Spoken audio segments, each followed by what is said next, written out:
Hello, and welcome to Weed and Grub.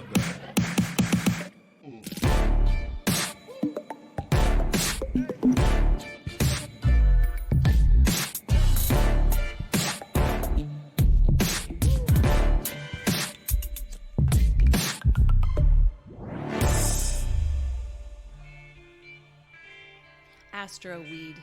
What is that? My favorite new follow on Instagram. Everyone needs to go follow Astro_Weed, which is spelled with threes instead of E's. Okay. So it's Astro_W33D. Yes. And it's horoscopes that are written from a stony hazy perspective by our friend Mary Carrion at Mary Stardust on IG. And I don't know, it's just great. They're like spot on. I love they feel very in sync with The world, everything that I'm experiencing. I've got my area set up in the mornings to do my card pulls and everything. And then I sometimes scroll my horoscope as well. And I always check Astroweed and also this other wonderful astrologer named Chris Corsini, who does Instagram videos where he'll tell you your reading with card pulls, and he does ASL at the same time. Cool. Yeah. I saw you post one of hers about a Virgo and full moon. Yes. And it was really well written and the design was sexy. Like, she's doing a very cool thing on IG. It was the new moon in Virgo, and then this week she's got the full moon in Pisces. And I just want to read a little bit because I love her writing. Natura is currently... Naturo. See, my brain is like, I'm doing that thing where I read ahead and then I stitch two words together, because what I meant to say was Neptune is currently retrograde, but I said Neptro. So Neptune is currently retrograde in Pisces, adding depth to these dreamy, foggy qualities. You should know that your vision will likely be blurred right now, even if you can see underwater well. Things may not be what they appear. The moments of profound clarity that occurred around the new moon may seem like a distant dream now, but it won't stay this way forever, so just flow with it. Are you finding that these things are giving you clarity in your own life day to day? They are. That's fucking awesome, Mary Jane. It's helpful. I think that the greatest thing about astrology and tarot and any of these sort of tools that we have, they're not necessarily tools for divination. They're just great reminders, Well, you said when I walked in, you were like, be warned, this is a very witchy house today. And then you listed off all the reasons why it's...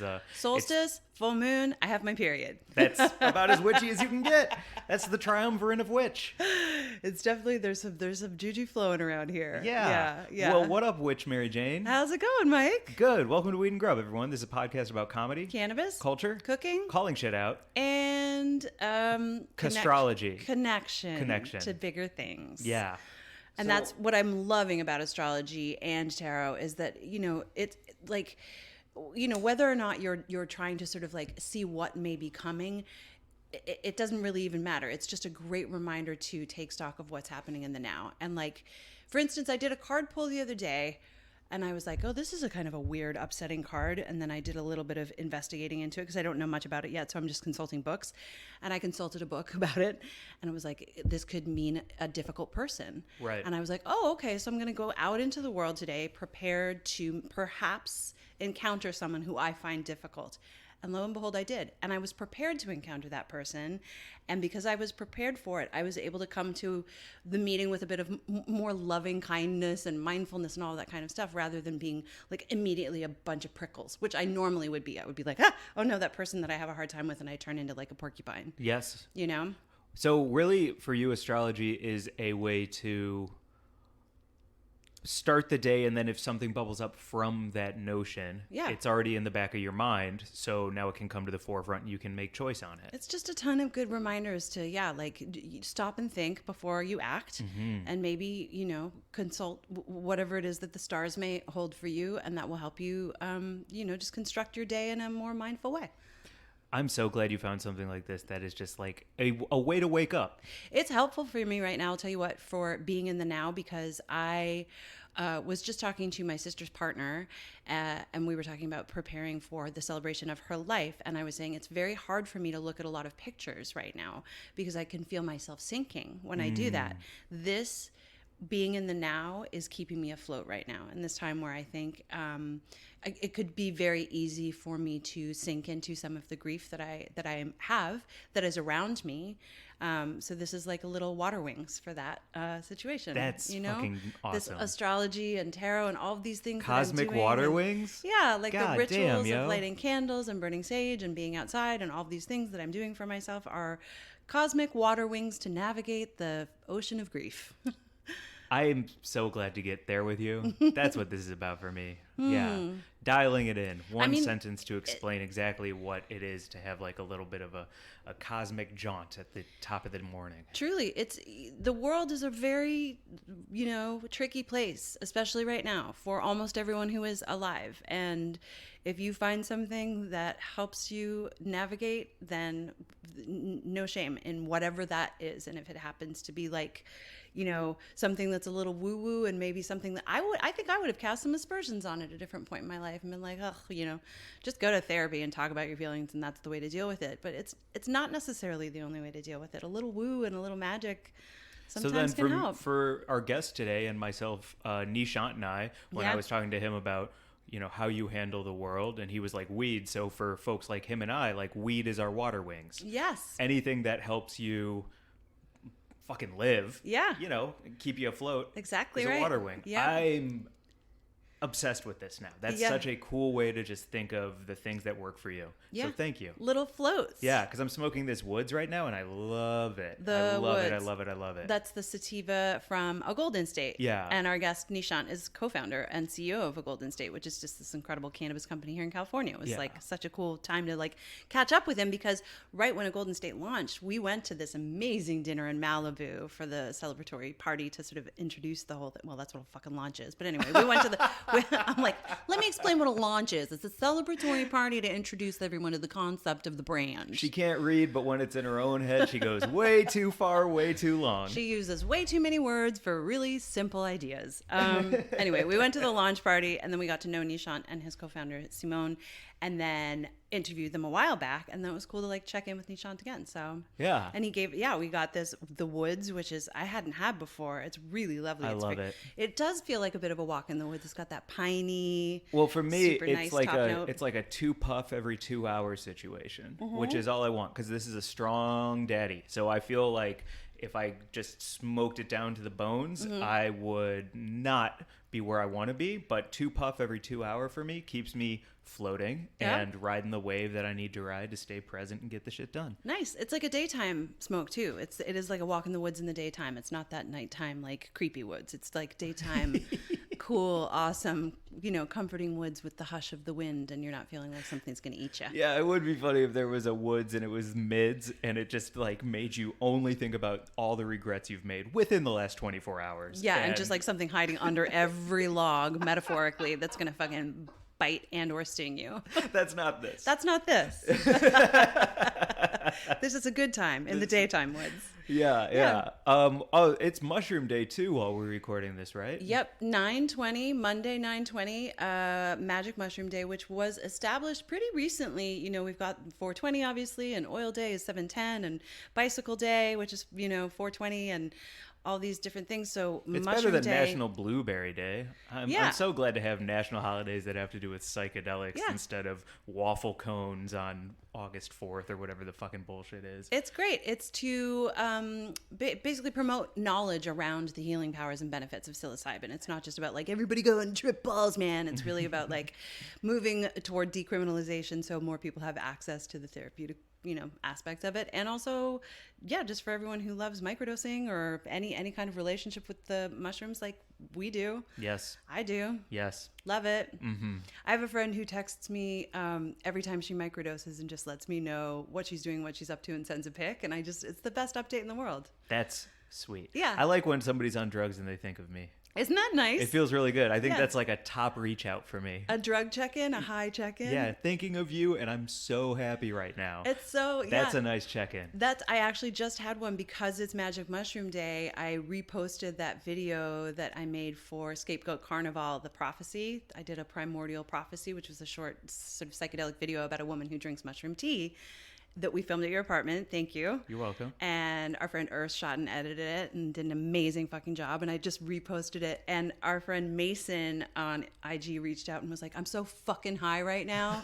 And I just watched this and I don't really know what to say, but thank you. And I was like, fuck yes, that's all we could hope for. Yes. Is appealing to someone that this tickles your brain in the right way when you're feeling like elevated in whatever way. That's it. Yeah. And before we get to the news, there's a lot of people who are doing that reach out. Yes. Federally. So do you want to get to the news? Yes. All right. By the way, did you know that our news is brought to you by OCB Rolling Papers? The Grub Gazette is presented by OCB Rolling Papers, the largest rolling paper brand in the world, crafted naturally since 1918. OCB offers a full line of plant-to-puff papers made with sustainable fibers farmed from within a 310.686-mile radius of their facility in France, which is powered by 100% green energy. In 2020, OCB rolled out America's first ultra-thin, slow-burning bamboo rolling papers and cones. They're even-burning, no-tear, GMO-free, and vegan. Good for your lungs, nice for the roll. Not all rolling papers are created equal. OCB offers a premium smoking experience that we call Harmony on High. Ask for OCB wherever you buy your papers and sample the entire line of products. And please visit OCBUSA.com and give them a follow on Instagram at OCB_USA. And as we get towards holiday season, there is no better stocking stuffer. If you can roll really well, get some papers. If you can't roll yet, get some cones. But share the wealth by putting them in a stocking this holiday season. Great call for anyone in your life who loves weed. So our news story, the Grub Gazette this week, is reported all over the place. I'm reading it from Leafly. And the story is that the cannabis reform advocacy group, the Weldon Project, which was formed by Weldon Angelos after he was released from prison for a cannabis offense, last week, his group, the Weldon Project, followed up on a March letter that was signed by a whole bunch of influencers and politicians to President Biden, urging Biden to deliver on his promise to pardon all nonviolent cannabis offenders. So this was just a reminder, basically, a follow-up. Hey, buddy, remember what you said during those debates? Yep. Remember when we wrote this letter in March and that letter was signed by artists like Drake, Lil Baby, Killer Mike, 2 Chainz, Meek Mill, athletes like Al Harrington, Deion Sanders, Kevin Garnett, political figures like Indiana State Senator Eddie Melton, and criminal justice activists like Weldon Angelos and Alice Johnson. Like, there are a lot of signatures on this letter imploring Biden to keep the promise of releasing all of these nonviolent cannabis offenders. And it's just, a great reminder to us that this is ongoing day to day. Everyone has to do the work every single day.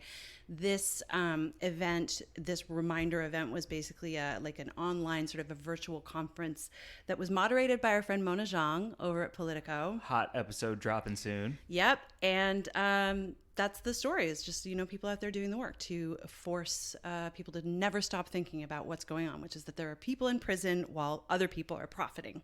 I love that people besides ourselves and just like human beings, like we've got now real celebrities reminding and holding the political machine accountable. That's right. That's exciting, and that's exactly where we need to be. That's right. And it's, the reminder too, to me, is that, the people who are in prison, many of whom are serving these long sentences, are living a daily reality, watching this thing play out where people are launching brands and having parties with celebrities and smoking on the street legally and all this stuff, and they're in prison for the same plant. And it's really, an insane fucking thing to even comprehend.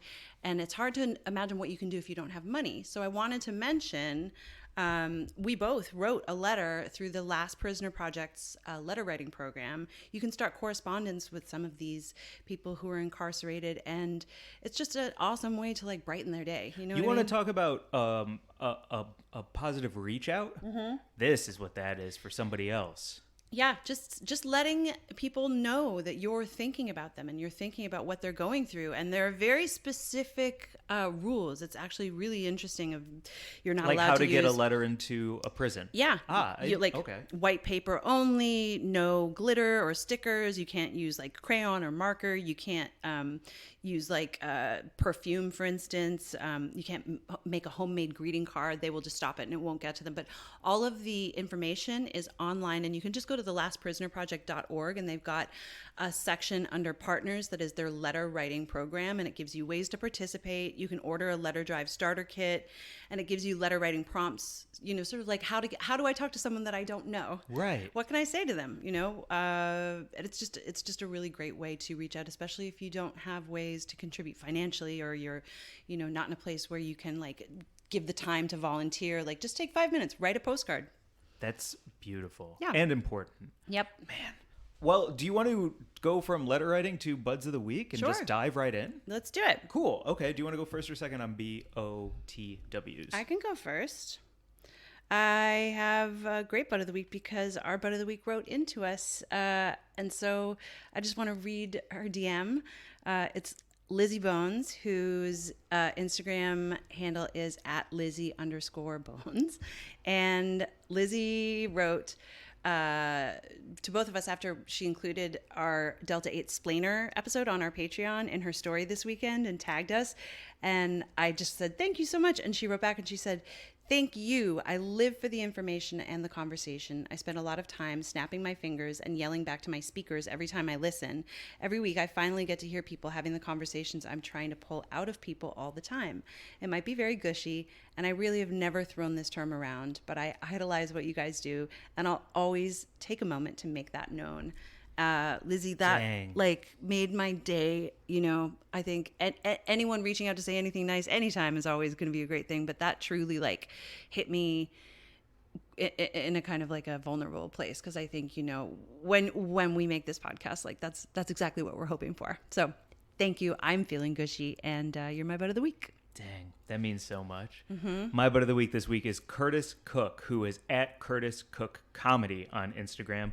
Great follow. Great comedian, great guy. So follow @CurtisCookComedy. He's a very politically active with very, is obtuse a good word for when your point of view is unexpected but makes a lot of goddamn sense? Obscure. Like, obscure, not obtuse. Obscure, thank you. A very obscure, hilarious, spot-on, educated point of view, and a great comedian. And he's back on tour, so if you feel safe going out and you want to catch somebody who is a phenomenal headlining comic, Curtis Cook, shout out to him and his brain. Amazing. Speaking of going on tour, Mike, you have a show in St. Louis on October 7th. If you are in STL, you have to come. You have to come smoke with me behind the theater in the alley before I go in. Oh, wait, am I going to get in trouble in Missouri? No. Okay, good. Not with me. Okay, cool.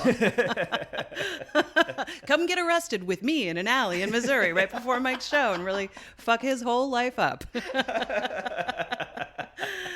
Maybe I'll cool it on the smoking in the alley. But anyway, come and see the show. It's going to be great. It's at Helium Comedy Club on the 7th, right? Yeah, Thursday the 7th, 8 Nice. o'clock.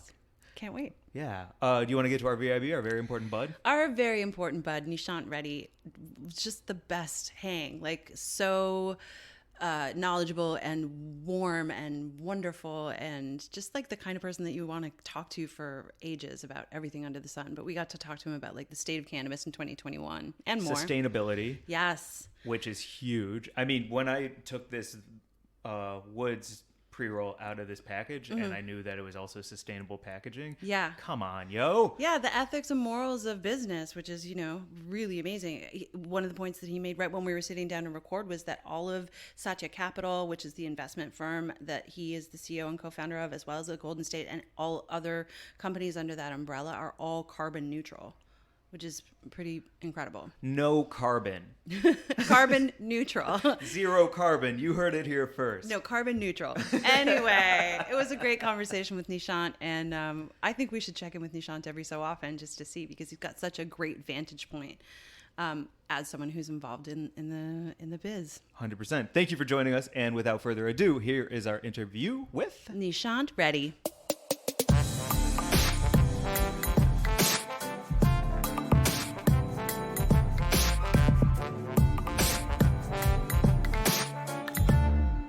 So you're a founder, you're a CEO, you're a creator, you're a visionary, but you say that you put each of those hats on at different times to execute at each of those different levels. What does your day look like these days? Welcome back to the show. Thank you so much for having me, guys. Yeah, had a really great time the last time, and I'm super glad that our friendship has only blossomed since that first podcast, and glad to see you guys are safe and healthy, and it's good to reconnect. But no, to answer your question, my day is super dynamic. I mean, we've grown a lot since we last spoke. We have our hands in a lot of different pies, whether it's the expansion of our cultivations, our brand of Golden State has only gotten larger. We're now working on expanding into other states. We have our flagship retail dispensary opening. So I think for me, what keeps the day fun is the fact that every single day is different. Every single day is stressful. Every single day is exciting. But I think that's why you become an entrepreneur, right? It's to just, face all these challenges head on and problem solve and hopefully feel proud about the things you're creating at the end of the day. So I want to get into some specifics about a Golden State, but first, I'd love for you to give us an overview of the state of cannabis in 2021 from your vantage point, both at a California level and a federal level. Can you just tell us a little bit about what is a snapshot of what's happening right now? 2021 has been a crazy year, right? We're obviously coming off the heels of the pandemic. There's been some really positive things that have happened. Cannabis in California being deemed an essential business has been tremendous, both in terms of, supporting the growth and the profitability of companies, but also really, delineating the fact that this is medicinal, right? That, people need this and we need to be looked at differently. And it's really a function of promoting health and well-being, regardless of what that means for every individual. At the larger landscape, it's been exciting because I think the legalization movement has only exploded. We have 17 legal states at this point. You're seeing legalization happening in the South, if when we talked 2-3 years ago, I don't know if we would have necessarily anticipated that happening. Virginia, so quick. Amazing, yeah. Exactly. So I think, overall, I think it's really exciting. There's more competition, there's more innovation. Over 70% of the country at this point wants legalization. So I think directionally we're moving in the right way. But this is a lifetime's change. So it's not just going to happen in 3 years. There's still a lot of minutia that needs to be solved, whether it's here in California or in any other state that has some form of legalization. But I think from my standpoint, overall, the trend is very positive. How do you have enough patience until everything gets where it needs to be? Because I'm losing my mind every single day. Give me an indica to slow my roll to, because I'm learning how incremental policy really is. It's funny you said the indica comment, because I was going to say I work in weed. I get high. But I mean, it is tough, right? It is tough. It is frustrating. This past year you had the BCC, the CDFA, merging to become this new agency called, I think, the DCC or the DDC or something. And then as a result of that, a ton of licenses in California got erased. For example, our distribution company, all of a sudden we lost our license and we were like, wait, what just happened? They had a computer glitch and we were without a license. Whoa. So, you guys obviously know my business partner, Simone. You can imagine the meltdown he had that day, right? Mm-hmm. And then, so I think this industry is not for the faint of heart, right? Whether you work in the industry, if you're a founder in this industry, it is definitely not for the faint of heart, right? You have to absolutely believe in what you're doing and believe in the big picture and just fight the good fight every single day. And hope you survive. You do kind of have to cross your fingers and hope you survive, because it really still is an uphill battle. Mm-hmm. And I think one of the things that I see in the industry is that anyone who's not truly dedicated to the cause of, whatever they're backing with their business, if they're not willing to sort of lose it all, put it all out there and lose it all at any moment, they're really not going to survive.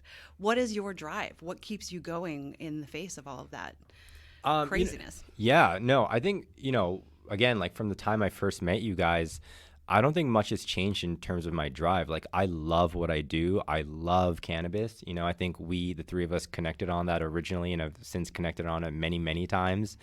And I just think it's an amazing plant. And to have the opportunity to work in this industry, to create in this industry, and to really, shape the way this country and society uses and views cannabis, it's powerful, right? And I think for me, I've had some amazing opportunities, fighting for social justice, writing policy work, and just, it's exciting. It's really rewarding and it's really exciting. And at the end of the day, I'll tell you, it's a hell of a lot better than when I used to work on Wall Street.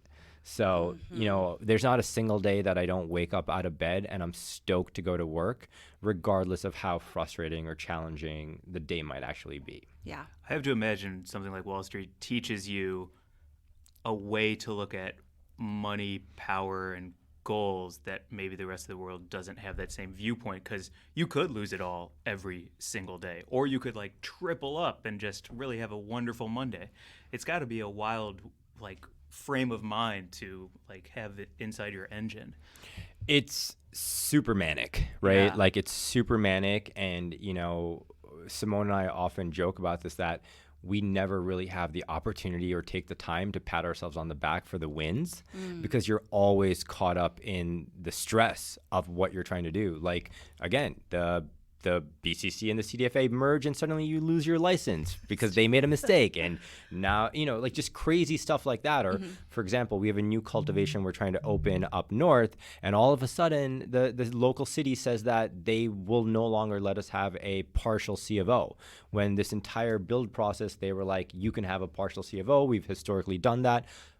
Just like that, they changed their policy. What right? does that mean exactly, a partial C of O? Yeah, so it basically means we would have a partial certificate of occupancy. So we would be able to fire up the cultivation before the entire cultivation was finished, which for us as a business is huge, because say 1 of 10 cultivation rooms is ready, we can already start producing revenue and then phase the rest of the growth.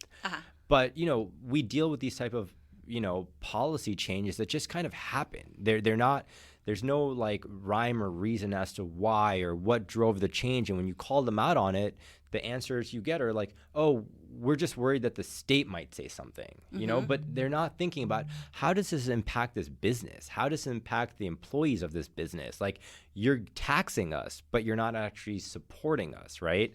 And this is 3 years after legalization in this state. So it's just a nature of the industry, and you have to be mentally prepared for that, emotionally prepared for that, and then as a business owner, 100% you need to be financially prepared for that. I was just going to say, especially for those small businesses who are coming online with a social equity license and may not have the funding to be flexible with that kind of thing. I mean, what are they supposed to do? It's a really great question, and we've been working with and mentoring some social equity license winners in other states, and as you guys know, Simone and I have written a lot of policy over the years for Cory Booker, for New Jersey's legalization program. A lot of that you see in the new bill that's being introduced by Schumer and Booker on just things that we talked about, like grants for social equity program winners and stuff like that. But at the end of the day, the general policy and the way these states are approaching that, it's kind of like a system that is almost guaranteed to fail for the majority of social equity holders or winners, because to your point, it is just really impossible for them, right? Like, yes, you win this license. It seems like you just won the lottery, but in actuality, you just have a piece of paper. You have a piece of paper that says you have the right to start a cannabis business. Now what do you do? Right? Like, you won a social equity license for a reason. So realistically, you don't have access to huge amounts of capital. Realistically, you probably don't know much about cannabis. You've never worked or operated a cannabis business. You don't have a background in real estate. Talking with investors. And knowing how to spot the ones who may be predatory, perhaps. Which there certainly are a ton of predatory ones, right? And we've seen that even in LA, where organizations have been called out, where the contracts they've written basically allow them to take over a social equity license winner's license for pennies on the dollar. And so you see a lot of this type of stuff, and so it is really challenging. And it almost is like, in Illinois now they have a policy where the social equity license holders can pretty much just sell their license, and so you can argue both sides of that, right? Is it kind of like, okay, you won this, you have the right to sell it, is that better? But then are you really giving them the opportunity to build jobs and create an industry and stuff like that? At the end of the day, it's hard, and for traditional operators in this space, it's difficult because the way these social equity contracts and stuff like that are written, it's really hard to forge partnerships, you know, because the worlds are just too different, right? And you know, to make a successful, sustainable business, it's really challenging. I mean, you know, I was recently at a cannabis jobs fair, and there was a wonderful panel with several license holders. Some of them were social equity license winners, and everyone on the stage had been incarcerated, and they were all talking about, you know, how these predatory investors are really something to worry about, and how the number one thing is that you need to hold on to that license because it is the most valuable thing. But then how does someone who has a license like that find the capital? Can they come to you? Who can they look to really guide them? Yeah, so I mean, they certainly can come to us, right? If they know who we are, you know, Satya Capital or anything like that, they can definitely come to us for advice, for mentorship. And, you know, obviously we would have a discerning eye. You know, we're not just going to invest in every opportunity or every kind of social equity holder. At the end of the day, the deal has to make sense. The deal terms have to make sense. And as you guys know, the majority of cannabis businesses, whether traditional or social equity, end up failing. So the social equity aspect only complicates it, right? So, you know, again, going back to a state like Illinois, they're issuing something like in this first round, like 100 licenses with more to come. But then there's a 6-month window that if you don't show material progress, you could lose your license. So it's good because it keeps the ball moving forward. But is 6 months a realistic timeline for someone that has no experience, no network, no contacts, doesn't know where to start? They're going to be Googling keywords for those first 6 months to like learn what definitions are. And to your point, it opens up this environment where if you're a predator, you're just kind of like, you know, rubbing your hands together, being like, wow, there's a ton of opportunity here. Yeah. Especially as you get closer to the end of the 6 months and people have this like frenzy to make something happen so they don't potentially lose their license. I mean, it takes me 6 months to unpack when I get back from a trip. It's a very short window. Oh, there's that shirt. Oh, cool. Oh, yeah, I forgot about that. Talking about Golden State then, or a Golden State then, what I love about what you're just saying about the overall picture and what a Golden State represents to me is not only are you putting your money where your mouth is, but you're putting your morals and your values where your mouth is also.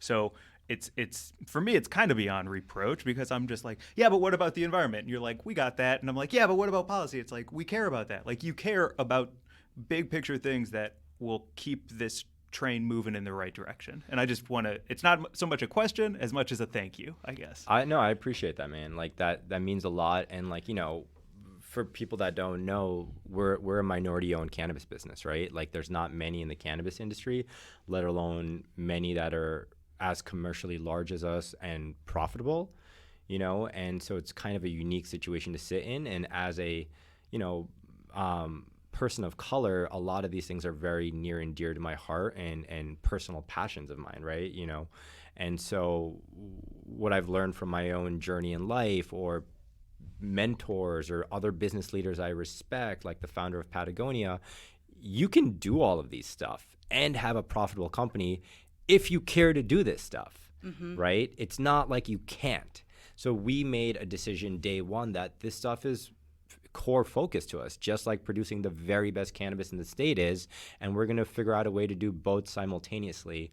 And that very much has been the mission of a Golden State from inception to today. And, you know, whether it's this last election, we were giving, you know, 3% of our revenue to the ACLU to fight voter suppression. You know, just things that are important, right? Like, you know, we all love pot, and I think at the core value of pot is a very socially liberal, inclusive culture. And so I think it's important that all of us in this industry support that. Yeah, it's a connector. It's a community of people who love the plant, and that's really important to remember. I want to talk a little bit about sustainability because from inception, a Golden State has been committed to it, and you've continued that throughout all of your businesses. So can you just talk a little bit about that and what it means, especially in the cannabis industry right now? Yeah. So for, you know, I'm an obsessive skier, so climate change and the preservation of good snowfall is very important to me. So, but no, whether it's the fact that we water all of our plants in the gardens with, snow melt from Mount Shasta, which is the cleanest water source in California. We don't use any purification, no reverse osmosis. It comes right into the facility at 44 degrees. And because you're getting this like mineral dense water, this enriched water, you see, just these crazy colors that we're able to produce, right? And so we care about that. That's a core ingredient to our cannabis. So, our energy infrastructure is all hydroelectric. We're not on the power grid. Now, every business that we own under Satya Capital, including a Golden State, all of our cultivations, our distribution company, Vantage Point, every single company is carbon neutral at this point. All of our packaging is sustainably sourced, whether it's FSC or SFI certified. So 80% of our packaging is from, recycled material. We're not really focused on producing, new paper waste. And on top of that, we've been funding, environmental projects all around the world, including here in the United States. We're working to conserve about 500 million acres in Northern California and the Pacific Northwest for deforestation, to prevent against wildfires, and then to produce more water, which will only help fight the droughts that we deal with here on the West Coast.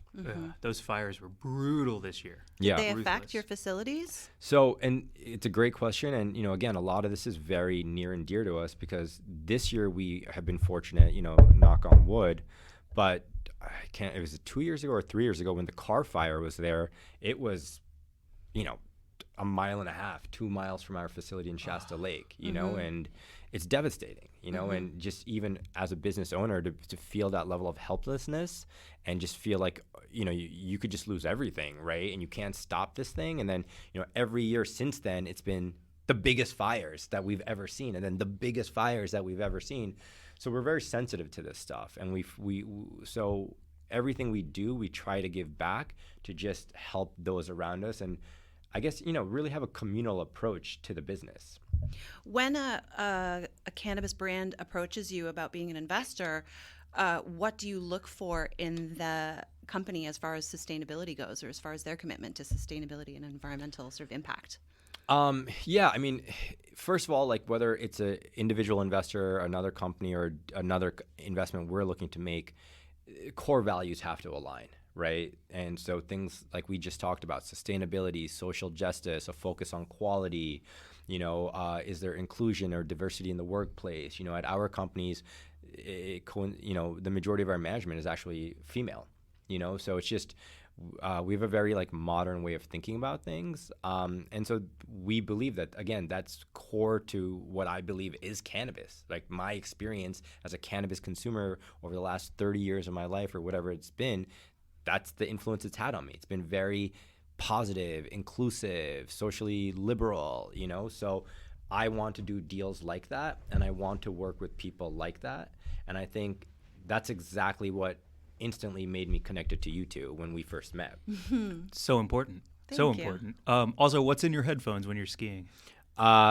Anything from hip hop, reggae. I love deep house. Yeah. So yeah. Okay, cool. Like when Drum and bass? Any drum and bass? I can go drum and bass, but I usually go more like traditional deep house. Nice. Kind of that tribal, rocks the rib kind cage. Of, yeah. Yeah. I love it. A little Burning Man-esque, gets weird. Do you want to dive into a little bit of the nuance of what's in front of us here? I would love to talk about some of this because I'm looking at a puzzle that is gorgeous, a beautiful picture of cool water over Mossbrae Falls. So a Golden State has moved into making some accessories to go along with the cannabis that you produce, and it's so cool. I want to hear more about it. Yeah, well, so a lot of this came from the pandemic, right? We wanted to keep people engaged. We needed ways to connect with our user base and market, and everyone was inside and in lockdown, and so we wanted to make it fun and also continue to destigmatize cannabis and show that you can be a respectable member of society and still smoke weed. And so we wanted to create fun stuff for adults to do when they get high. And so we created a bunch of puzzles and coloring books and lots of fun stuff like that. And again, we're a very design-centric brand. So all of this stuff has been very, design has been at the core of it. And, the coloring books and the puzzles, we use imagery that we've taken all over California, and it's part of our marketing campaigns and stuff like that. I come from a puzzle family. Do you? Just so you know, yeah, we are a puzzle fam, and so this is so exciting because I just sent my brother a puzzle for his birthday. Like, you're nailing it. It's great. And there's a candle line coming out as well? Yeah, so we have candles out now. They're all infused with our own terpenes. So they're terpenes taken from an actual strain of a Golden State, and then we have a series of candles. So I think the one that we have in front of us is based off Sunbeam, and we actually have some Sunbeam in front of us. So it's got that, bright citrus, orange, limonene type smell. It's invigorating, energetic, just refreshing. And we just thought, again, it's a fun way to, educate people about terpenes, what they are, why they're important, continue to educate the consumer base of like, why are you getting high? What's affecting you? It's not just THC %, And then again, create fun products that elevate and, destigmatize what this is. What's it like to create a smell? It sounds so cool. To go work in a smell, like a perfumery. Yeah, kind of like thing? how was that process for you? It's really rad. Yeah, so I mean, first we the process for us was deciding what strains had the aromas we wanted to create. From your flower. From our flower, yeah. And so, looking at terpenes, we wanted to determine which terpenes are present in our strains that we thought would present the best, right? Like lavender, or we said limonene, people probably don't want dank, gassy. Maybe they do, but I wouldn't be at Target where's your gas section? Yeah. That wouldn't work out. So once we determined that, then we partnered with a candle maker and just started kind of going through the extraction process, no different than you would making gummies or anything like that, and then kind of highlighting the terpene profiles that we found within our strains within, what the other part is, what we learned is not everything does well in the candle making process or actually presents itself once put into wax. There could actually be a change in that relationship, and then you end up with a funky smell. Fascinating. Yeah. So then there was a couple that worked really well, and then those are the ones we kind of ran with. And now you're moving into extractions as well. Yeah. So this is exciting. Again, it's the evolution of the brand, but for us, it's always focused on quality first, right? Whether it's the purity of our flower, the fact that all of our joints are whole flower all the time, only rolled in 100% organic hemp, finished by hand, because again, purity, taste, all of that stuff is important to us. Now we're focusing on solventless oil pens, as well as all natural, vegan-friendly gummy line. And so both of those things are pretty much ready. The packaging is done. We have the solventless oil pen in front of us, and they should be hitting the market, sometime this quarter. Wow. So is it a live rosin? Yeah, pen? it's actually more akin to a jelly sauce. Wow. So very, very high end, whole flower, fresh frozen, jelly sauce extract into a custom pen that was basically curated to have the best flavor profile as you pull, so right wattage, right amps, etc. And are the gummy strain specific or effect specific? So we're actually doing both. So we're going to have strain specific and then non-strain specific.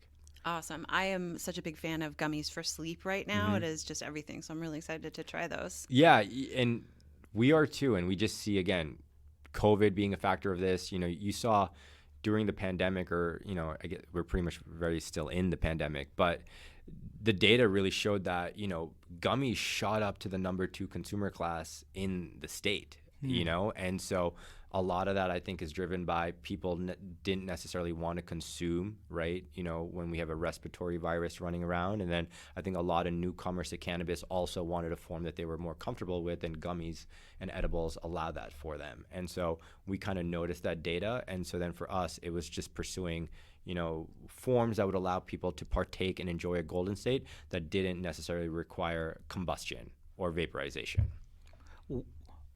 I know you just love weed. I love weed. Since we met, it was like, man, this dude loves weed. And so when you have a vision like this pen and you're ready to make the move on that, how are you doing a deep dive into like what do I love? What's my checklist? Like how are you having discussions with different types of people to get across what you know you want to make sure that they understand what you want too? Yeah, I mean, we work with a very small group of trusted kind of team members at this point. A lot of market research goes into it. Obviously, you know, I kind of look at my flavor palette. What would I use? What am I missing? You know, I kind of hold myself to a pretty high standard. You know, I don't want to be using products that are crappy or products that I don't trust or products that don't have transparency to them, you know? Mm-hmm. So that's the starting point. And then from there, then it's like, okay, flavor profile, effect, design. And then if my team can't take it all the way to the finish line, you know, for example, with the vape pen, we needed a vape pen manufacturer. So we very much wanted to find the best person, someone that could allow us to customize a device and someone who we could really show like test results and the burning, you know, levels and flavor profiles, and then they could reverse engineer a pen for us that would complement the type of oil that we were producing. I would even go as far as to talk about the heft. Like, I love the heft and the tip on that. Like, it's so pleasing. Yeah, and so that was something we took into account, right? Like, I just didn't feel like a plastic tip really kind of complemented the experience, you know, flavor, just the weight in your mouth, how it feels, presentation. And so things like that. Even when we did our joints, I mean, we taste tested so many types of papers from around the world, so many tips, shapes of tips, you know, spirals, zigzag, like all types of crazy stuff, diameter of joints, you know, all of this, because at the end of the day, it all affects the smoke. And then we ended up going with the ones we ended up choosing because we felt that it only complemented the cannabis, did not take anything away. At the same time, 100% organic hemp. So we liked the kind of sustainability and the healthiness of it as well. What are your feelings about distillate? I think there's a place for it in the market. I think as we continue to move forward, we will continue to move away from distillate and more, you know, as people become more informed, more transparency about what they put into their body, I think we'll continue to go closer to solventless. Yeah. Agreed, and also happy to. Yes, yeah. Looking forward to the day when nobody's trying to give me a distillate pen. Yeah, the problem is it's like I think there's still a lot of price sensitivity, and I think for, you know, the canna-curious customer, if you want to call them that, when they go into a dispensary and they see a bunch of edibles for $20 and then they see edibles for $45, they don't necessarily understand the difference that one is, you know, solventless, live rosin created, and one is a distillate-based product. They're like, oh, it's 10 milligrams, it gets me high, it tastes pretty good, $20, you know? So I think it will take some time for that kind of space to close. Absolutely. Yeah, it does make sense in the edibles world, especially I think if you're a smaller company with not a lot of money to source distillate is just easier.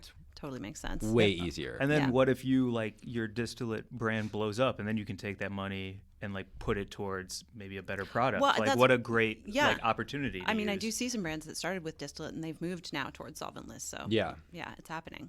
Yeah. What about like 20 years from now? I know I bet you have a 100-year plan. What am I saying? I bet you got like a generation plan at this point. Maybe not, but I feel like you think big, and then you within those big moments you have bullet points of how to get there. So what's the future looking like? You know, we're excited, man. I think we're really focusing on expansion into other states right now. So there's a couple states that I'm working on. We're working on creating more brands outside of a Golden State as well.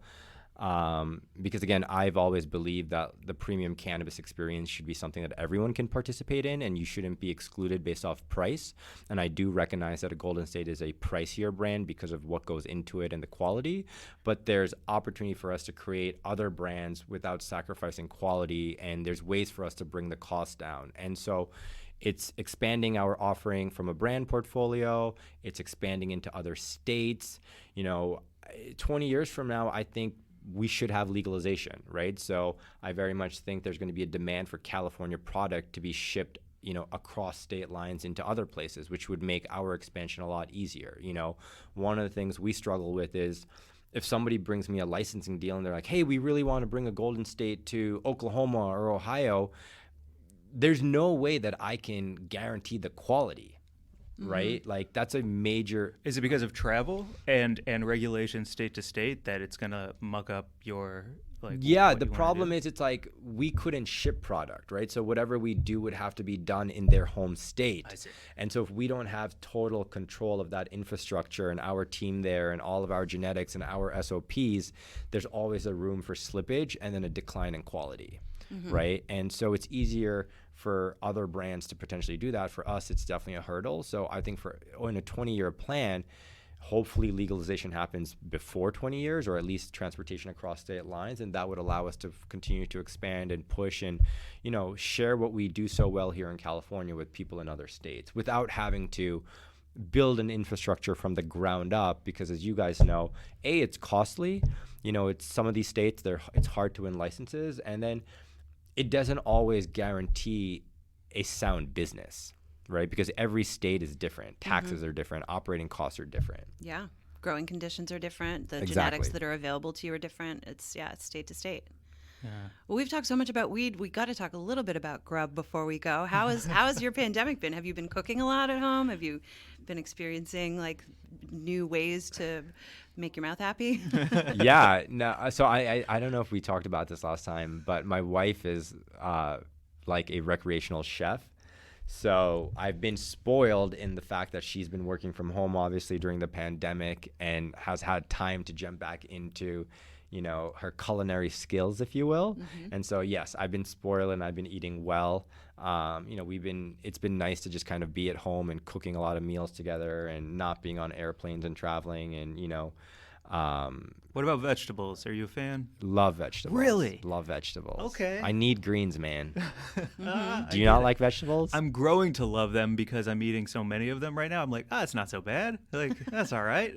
It's not as good as a frozen pizza, but right. No, I love vegetables. I think especially moving to California from the East Coast, from New York, however many years ago now, my appreciation for good produce has dramatically changed. Like, I just love good fruits. I love good vegetables. And the fact that you can just get them, you know, so fresh, so prime, is just incredible here. Yeah. Yeah. I mean, there are avocados and bananas growing on my block. It's crazy. I'm from Newfoundland, where it's like seals and icebergs. So this place is nuts. Seals just sliding down the street. Yeah. I got an avocado on my desk right now, just a whole avocado for a snack later. How So lucky I are we? appreciate it. Yeah. Whoa. Wait, are you going to hit it with like a sprinkle of salt? Or just go like spoon in? I might just go spoon in, man. You know, just get into that. Yeah. But no, other than that, I mean, we've just now, you know, once things kind of opened up a little bit here in California, we've definitely been trying to support our favorite local restaurants. You know, we live at the beach in Venice, and it's been hard to see some places shut down that we've been going to for 10 years. So like when we can order in and do stuff like that, we've definitely been trying to do that. I have one more question. Yeah. And it's selfish, but I don't care. Also a selfish sentence to say. Jesus Christ, Mike, just say it. How do you deal with the disappointment? How do you deal with the, like, we are moving full steam ahead, this feels like it's gonna happen, and then something just explodes? Like, how do you move with the times and handle the moments that don't work the way you need them to? I get high, man. And we're out. Thanks, everybody. That's a wrap. But no, I guess it's like, I don't know, man. I try to have a really positive, healthy mindset, just knowing that shit happens all the time. And whether it's like, yes, smoking weed or meditating or things like that.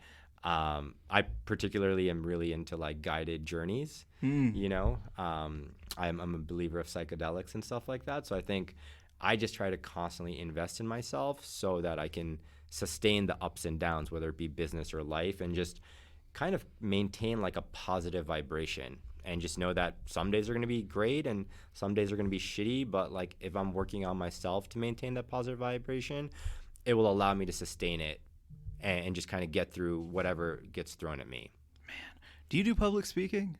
Do you get asked? You don't? Are you interested in it? I do. I mean, for the cannabis industry, I do. Right. Yeah. Conferences, and you know, I definitely talk in a lot of town halls and stuff like that.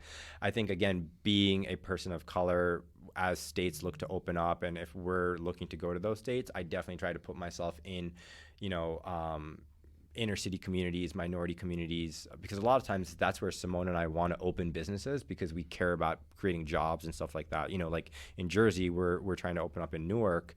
And so in those places, I really try to public speak just because I think the community can make a personal connection to me and trust what I'm saying and identify that, like, I get what their concerns are. I get some of the things they're saying, you know, and I don't look like everybody else that's come in there and said, hey, we want to open a weed shop here, or we want to open a weed business here, you know? So in instances like that, I definitely try to put myself out there. And then any opportunity to just get out there and like promote this industry, I'm always down to do that. 100%. Well, it's so good to catch up with you, and I feel like this could be the beginning of a series where Weed and Grub just catches up with you every like certain amount of time, like once every 18 months or something, to get a state of the cannabis 100%. check in with you. Yeah. I think we still have to get you guys to do a podcast from the cultivation. Oh my gosh. Would love to. Yes. When you were talking about snow melt from there, I was picturing myself with an armful of Britas, and I was just like scooping water to take back to my fridge. I would love to come by. Yes, that would be amazing to visit the facility. Yeah, I would. It would. Jokes aside, firsthand, it would be remarkable to see like what you've created. Let's Yeah. do it. Because the flower is so fire. We were talking before this. Before we get into your plugs, I just want to shout out Lava Flower. Flower. Woo! It's good. It's Huge good. fan. It's strong. Yeah. Be warned, people. It's strong. Yeah. So with that, please share everywhere that everyone can find you, the things that you're most excited about, so that we can add them to the show notes, and then people are aware of what's going on. Yeah, well, thank you guys again for having me. You know, you can find us at Satya Capital, a Golden State, and our distribution company is Vantage Point Distribution. So give us a shout out, check us out on Instagram, and you know, we appreciate all of your support. Thank you guys. Amazing. We'll see you in the mountains next time, hopefully. Sure. Would love to have open invite. Yes. Nice. Oh man, little Bluetooth, some deep house. Let's go. You can find us at Weed and Grub on Instagram. WG at Weed and Grub is our email. Hit us up in the DMs, hit us up in the email, and talk to you again soon. Thanks, everyone. Bye. Thanks.